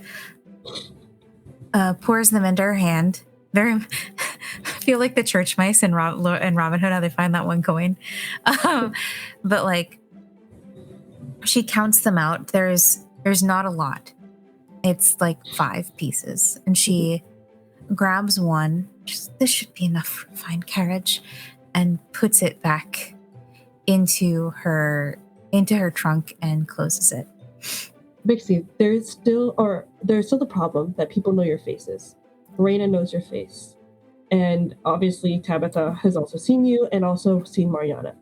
So you can't very well, it's not like Mariana was masked at all. She can't get away with her face. So we've talked about this before, but in that same trunk. Yeah. Is a lotion of illusion. So it is probably the only actual truly magical item in your disposal, at your disposal. You got a long time ago. Yes. You don't have a lot of it. We don't know how many uses you have, maybe like 1 or 2 or 3. So it's a finite thing that you have. But it comes in this kind of like beautiful glass bottle that is like gilded. It has like little gems on the outside of the bottle. And the lotion itself looks very like pearlescent. You can use this to disguise you and Mariana while you guys are attending social events. So people cannot click you guys two together just by looking at you. Yep. And I think that she pulls us out with the gold piece. She actually pulls out 2 gold pieces. It's just to make her look like she has money. It's not that she intends on spending both pieces. And she puts that on the counter and then pulls out the bottle and says softly to herself, oh, might as well use it now. And she sets that on like her bedside table. Or not bedside table, her vanity table, because I imagine she has a vanity. She will get dressed herself and use the lotion on herself first and waits for Mariana to be finished changing so that they can call the carriage. Mariana gets finished changing. She also has do you also put the lotion on her? That's what she was waiting for. She was waiting to, and like when she actually goes across the room, and at this point she's dressed in finery, but much more subdued finery, not the same finery that she has dressed Mariana in. She is wearing darker colors. Her items are a little bit more modest and demure. Think the way Lady Danbury dresses, where it's very fashionable, very fitted, but very demure at the end of the day. She's not trying to get attention, but she is trying to command authority. Mariana, are you ready? And when you look, she sees her face. It looks like it's aged about 10 years from what it normally is, thanks to the lotion. My disguise is rather fitting, I think. Right. What do you mean by that? Well, I imagine we'll need to change our faces. Many people know us and have seen us, and, well, it might mean that your prince will need a moment. But from what I understand, this particular lotion of illusion might falter a little bit if you were to get close. Right. Now, not too close. You mustn't do anything untoward. I was not intending to. Yes, after all, the prince will be gone and must marry someone of the peerage. You're not of the peerage. Of course, I had no illusions that I was. Good. I'm sorry, Mariana. It's simply the truth of things. I'm not hurt by your statement, I understand. Lotion. Right. It's pretty. Yes, it's quite shimmery. Come, let me put some on your face. And she starts putting it on Mariana. And as you put it on, it does not age Mariana in the same way that it, like your intent was on for yourself. The lotion itself seems to respond to whatever the applicator kind of desires is kind of what they want. So Mariana looks not that she looks different from herself, but like a cousin. Like okay. Like I think that it's far enough that you can't like connect the two super like instantly. Like you can't say that it's Mariana from the Modiste. It's Lady Mariana Thorne. Yeah, and I think that I think she is just like a little bit older because she's pretending somebody is like grander than she is, but she's not that much older than she is right now. I imagine she's like 19, so she would look like 25. Okay. So, very similar, actually. Yep. And she says, "Come, we must call the carriage. I've scrounged a couple of gold pieces to make sure that we arrive as appropriate." Right. Okay. And you guys get ready. Which, unbeknownst to you, though, she has something on her wrist that she kind of sneaks away, and like as she's walking away, we're going to shift a little bit to the actual arrival. As Emma and Mariana have their kind of disguises on their face, as you guys get in your rented carriage. Yeah, it's like a rental. I think it's a very nice. Nice, it's the Uber Black of carriages. Yes. As you guys go off towards the royal castle, I think it's a great place to take our break. Now's the time to refill your drink, grab a snack, and we'll find out what happens when we return.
Welcome back. I hope you got your snack and you are hydrated. Emma, as you guys are walking, or not walking, actually, I say yes. As you guys are walking towards the royal castle, one, you've never been to the royal castle before, unless you've been to like the gardens. Those are public. But even if you've been before, the sheer beauty of it kind of amazes you. It is like the castle stands on a kind of its own little terrace or like butte, I guess you could say, of rock that like stands even above the city. So it's like on even like another level, like literally. It's made out of like this kind of white quartz that kind of shines as light passes through it. And it is like looking at an acropolis at the highest point. Even like the path that you guys took was like winding, and it had like winding. It's like the street of San Francisco. Yeah. This kind of like winding, but it had like beautiful roses, and it smelled amazing. You could see they cared so much about the way that even the drive up to it was perceived. And as you guys walk through, you are treated as if you were like nobody's clocked you, obviously. So you were treated just as anybody else would. There's a lot of people arriving, so it's very easy to know where to follow and like where to be, because the whole point is to present the newest young ladies who are just joining the marriage mart for the first time, or not just ladies, actually, just any suitors, ladies, gentlemen, everything in between. Anyone who is newly eligible to join the marriage mart to kind of the queen and the crown prince. One thing I don't think you expected, and Raina did know about beforehand probably, was that there's a line. This is a line. So you guys are waiting. Cade, when do you kind of arrive? Do you arrive like on time? Exactly when like the first lady is announced, the ladies are announced, and gentlemen? I feel like he would arrive to the palace early, but he would not enter into the function until the last possible second. Until Elias looks at you and said, "You have to go sometime." Fine. I think before, so I think Raina, I think Raina and Emma's, I guess it's Lady Thorne. Amalia Thorne. Amalia Thorne. Raina and Amalia Thorne, you guys are kind of pretty close to each other and maybe have one or two debutantes in the middle of you. Kate, I think you are hanging outside the door. You are seeing actually this huge line of debutantes and suitors, essentially. But there's something that catches your eye about one debutante.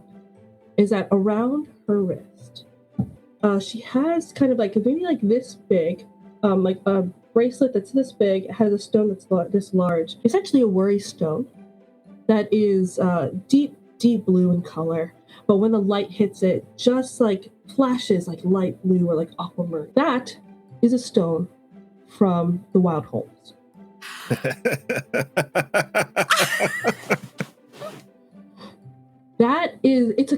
It's not uncommon for anybody to have that, but the style that it is, it belongs to not like it's somebody's childhood token, essentially. You can see that like even like, so it's like one big stone and then like a little smaller stones. That stone only belongs to the Wild Holmes. It is essentially, it's common because it's just like, I think the Wild Holmes has a lot of like granite beaches, not just like sand beaches. It's like rocky as hell. So yeah, like some of the islands are actually rather tall. Mm-hmm. Like as like you could go rock climbing on some of them. I imagine like yes, definitely. There's just ribbons of that material just running in the striations of the rock. So like it's not uncommon for even like especially small nervous children essentially to have worry stones that they take with them and that are polished and they take with them for life. So what do you do with that? He files it away for when he gets closer. Is this individual with the worry stone far down the line? It's further down the line. The doors haven't opened yet, so I imagine they're like in the middle of the pack. I say that. I think they are towards the end, but definitely not the last person. He will try to see if he recognizes her from the like opening soirée.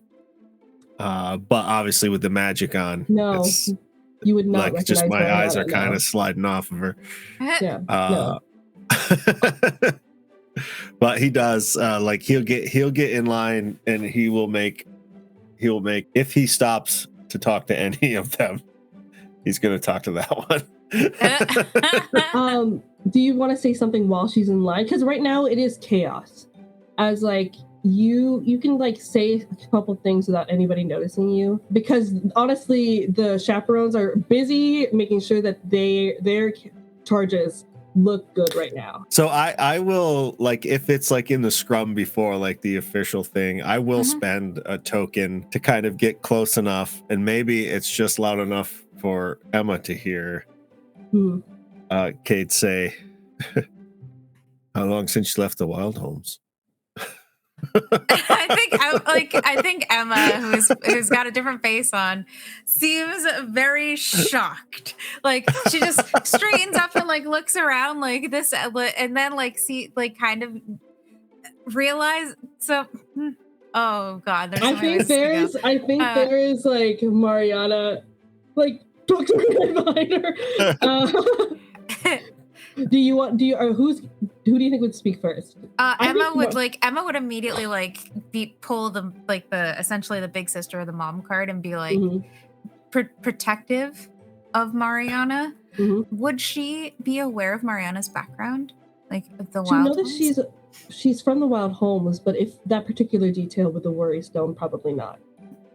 Since she didn't immediately place the accent at first, she just sort of like it becomes protective of Mariana and like places her cane in front of her and is think like if you're looking for like what she looks like, think Sophie, a little bit of Sophie, but like not as cartoonish from House Moving Castle when she's cursed, but like Emma's curse washes off because it's a lotion, and she tries to like just a little makeup remover. Yeah, she tries to pep herself up and like get haughty and is about to lay into whoever said that, and then recognizes this is Mr. Nomanson. And then she realizes she fucked up because she doesn't know who he is technically, and she's like, I mean, and she seem to have the advantage over me, lady. She's just like, crap. Like in her mind, do forgive me. I merely recognized you because my modiste told me of you.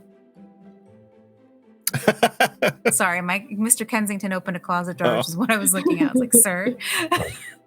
I thought you were looking for your modiste. No.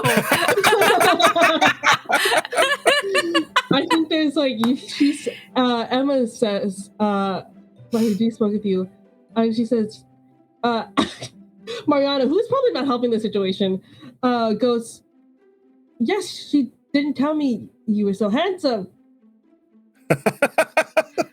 He laughs out loud at that. Mariana, please. We haven't even gotten the building yet. Mind your manners. Sorry. Kate is obviously like amused by this. Like he obviously doesn't know that it's Emma and Mariana. Yeah, and I think Emma's trying really hard to be a noble lady, and she has no idea what to do because she's not an upper class lady. She's not for the peerage, so she just sort of sticks her hand out awkwardly, like expecting like Cade to do something with that. Like, Cade, do you do something? Yes, he takes her hand and kisses it in a courtly way. And he'll pull himself in closer to the two of you so that like his face is like in between yours, the two of yours, and he'll just say it just loud enough for you to. It's like, I don't understand what game you're playing, but we know our own. And the funny, if you're that close, you're with like the lotion kind of flickers for a second. Oh, like yeah, at least on yeah. Emma, it does. And he only briefly does his face just a little pause, give away that he caught something, but you don't necessarily know what he caught. Emma sees this and just like immediately pulls away and tries to like put distance between them and says, "Oh, thank you kindly to keep propriety, my good sir. After all, I am nobility." Of course. I meant no offense, lady. It's Baroness Amalia Thorne. And like it's so awkward for her to like she's not, it's not that she's a bad actor, it's just that she has never been someone of the peerage. Yeah. And she's not gone to school to be a member of the peerage. She clearly went here to stay quiet and to slip in the occasional, you should go see that girl's modiste. You should go see that girl's modiste at like the punch table. You know, Emma very much figured she was not the center of the show. She thought it was going to be Mariana. I think, as you say, like after there's panic happening in Emma clearly. Yes, and I think Mariana, who has at this point like turned her bracelet around, she's like worried, but she does like with like composure, with her hands kind of like very elegantly placed, you will say, we appreciate that gesture. It's good to have friends around. Sit down. It certainly is. I'll be keeping an eye out for the pair of you, but you needn't worry about me. However, I will give you this. And he pulls out a card with like his like calling address. Mm-hmm. Ask for Elias. He's an excellent coach. He moves along. And I think that like Emma will take this card and turn bright red. Like if it wasn't for the fact that like she was in disguise, like this would read a lot more. Like she sort of fans herself like she's gotten flushed in the warmth of the day or something, but she's like, we got caught and we're not even inside yet, man. Caught by someone who's not part of the peerage. Yes. I know. I think Mariana will like not say anything, but she will like undo her bracelet that got her caught, and she will like put it in a pocket. Just shoves it in her bra, like nope. Like, She looks from the card and then to Cade's retreating back. And there's just a moment that she has as like, she realizes that Cade wasn't talking to her. He was talking to the person he thought that she was. And there's like almost a disappointment there as she puts the card like into her purse. I think as like you were watching Cade walk away, who had been like very friendly and like extended a hand to someone who actually isn't you. The trumpets start up. Raina, you are also in this line. Tabitha is also in this line. And actually you are escorted by I think if Tabitha's in this line, Raina is dying. You're off. Yes, Like, absolutely. And Raina's like, I think Raina is looking for Emma in the crowd because she had remembered offering like any form of support and also offering the invitation to be here. And I think not seeing her definitely has put a little bit of like a sad look on her face. Yeah. Ouch. Sorry, Ouch. I don't have no words. And you know what? That's fine. Yeah. Emma did say that her clients would be there and that they would be, one of them would be wearing indigo. And you do catch that yes, there is somebody in like beautifully deep indigo, unmistakable, who is just also like only like maybe one or two, again, debutantes in between you. The trumpets will start to blare. The doors, the two kind of French doors will open. And in front of you is not just Princess Amen, who is this, again, tall, statuesque individual, really, really dark haired, really deep skin. There is the queen herself, the queen mother, who she has like, is sitting on a throne, elder, definitely looks almost like the spitting image of Princess Amen. Her name is Queen Delma. She looks fucking, oh, wait. She looks bored. She looks like she could kill all of you. She could slice everybody in half. And actually, she kind of reminds me of my grandma. No, not grandma. My grandma's much warmer, but the way my grandma looks at people is like she sees into your soul. So don't suck. I had to channel my grandma for the pilot episode. But she is like, she's so the queen, the Princess Amen is standing next to her. She is not sitting down at all, and the queen is just like laying there, looking at everyone and at the debutantes, and say, "All right, let them in." And I think that's a great place to end our adventure here. Oh man! All right, we're gonna make a good. Yeah, people have to make good impressions. Sure. Yes. Who knows who we're gonna meet at the ball next week. Thank you so much for joining us for this game of Good Society here at the Pocket Dragon Pub. Join us on Fridays at 8 p.m. EST for the latest episode of our Good Society adventure, The Secret Ways of Love and Magic, which you just watched. You can watch these strangers stumble into romance, intrigue, with just a little bit of magic in the fantastical world of Cardinal. And you can always find past episodes on the Pocket Dragon Pub's YouTube channel. Just look for The Secret Ways of Love and Magic playlist. And as a bonus, you can also find the pilot episode of the series, To My Dearest with Love, there too. Coming up for the Pocket Dragon Pub, Game Master OMG Holly D will be returning to the table to run an Orbital Blues adventure. Among the rusted ships and forgotten worlds, the space western will follow drifters, settlers, and outlaws who must find the truth in a universe where the only constant is love. And if you want to see Ronan reprise a role that isn't someone pining over lost love, You can watch him in Orbital Blues too. But yes. And then coming up for the pub, we also have Power Word Unity at PAX East.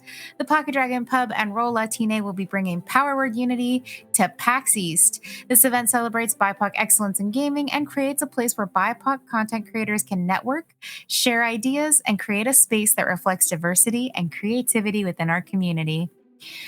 Last but not least, in the month of March, the Pocket Dragon Pub will be spotlighting FemGMs for Women's History Month. Along with the secret ways of love and magic and the fabric of time, the Pocket Dragon Pub will welcome guest FemGMs from all over the internet. For more information, be sure to check out the Pocket Dragon Pub's socials. And that's everything that's going on at the Pocket Dragon Pub. My name is Vixie Bell, and I've played Emmeline de Quiroga, aka Emma, aka Lady Amalia Thorne, tonight.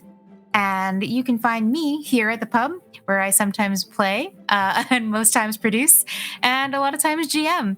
And you can also find me in other places like the Happy Jacks RPG Network and Logomancy Media and ADH Adventures, playing other games there too.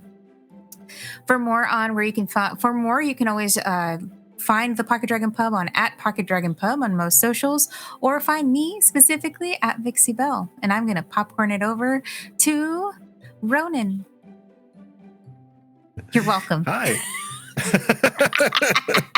I am Graphica Ronan, your sacrificial lamb for the evening. You are always a sacrificial lamb, though. Every single time. Every time.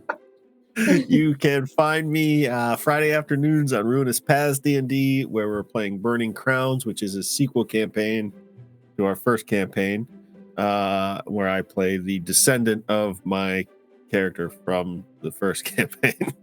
Also a noble, but grounded, oddly. Sometime in mid to late March, I'll be starting up a recurring show on High Shelf Collective, so stay tuned for more info on that.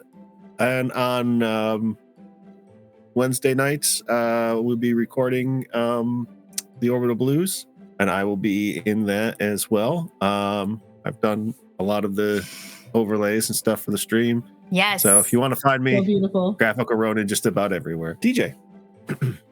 Oh my gosh, it's me. Hi everyone, I'm DJ, and tonight I have played Reina. Oh Lord, I'm doing so many things in the world, but most of the things I do, I produce a lot of different things. I'm also a photographer, cosplayer, all these great things. You can find me anywhere on the internet at Castle Rights, and it's always an honor to show up for every episode of the show. It's very fun. I have a great time. But as for what's coming up for me besides this show, you can catch me on Record of the Realms. I am a regular player over for the Darkness Arc. We are wrapping up that show very quickly within the next few months, so it's very great to be on that show. I will also be over at Imaginative Media playing some games like Thirsty Sword Lesbians and maybe some other things, but I can't talk about those things yet. And I will also be on Dungeons and Dropouts guesting for a couple of different games. This is a recent announcement, so stay tuned. Congratulations. So Thank exciting. you. That's all I've got. All Ta-da. right. Hey. Hello, my name is Titana Joy. I've been many people and also the whole world. You can find me on my socials at Tadhana Joy. How it is spelled, it's TADHANAJOY. Hello. All the socials, anything that I'm doing will be posted on there. So, ta-da! Thank you guys so much for joining us. Have a great night. Coming soon, dearest gentle reader, 2 new members of the Torn will be joining us. And I'm very excited to see what manner of chaos they bring to the Kingdom of Cardinal. Let's hear a little preview. I appreciate the good things in life. Travel, food, spirits, people. I never want to suggest I do anything that I don't enjoy. But in matters of the heart and romance, I am a pragmatist. Cupid is fickle, and love can inspire a great level of foolishness that I frankly have no interest in. Even worse, love may be eternal, but people very much are not. I barely tolerate illness. Could you imagine me heartbroken? Ugh. when it comes to my lot in life, I am lucky. I have no need or desire to seek a higher station. I have dear friends and loving family. I dare not have the gall to be so picky as to seek a union with the requirement of love. No. My match will be one who understands that I am in no way interested in true love. We will unite in understanding that all we promise to each other is an enjoyable life, or else I'll not match at all.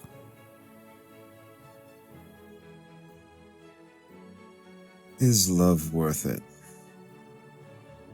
I don't know. I want it to be worth it. It was worth everything to me before. I gave up nothing, really. Comparatively. It felt like nothing compared to her. I see her in my daughter. I see her when I go to bed. I promised her that I would be the father to our girl that she deserves. I know my dear departed meant that as a way to let me know that I did not need to be anything other than who I am for our girl after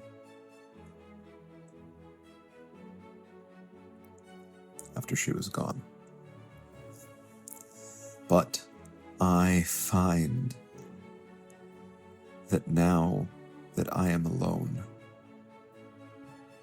in caring for our sweet baby, I am confronted with the cold of the world.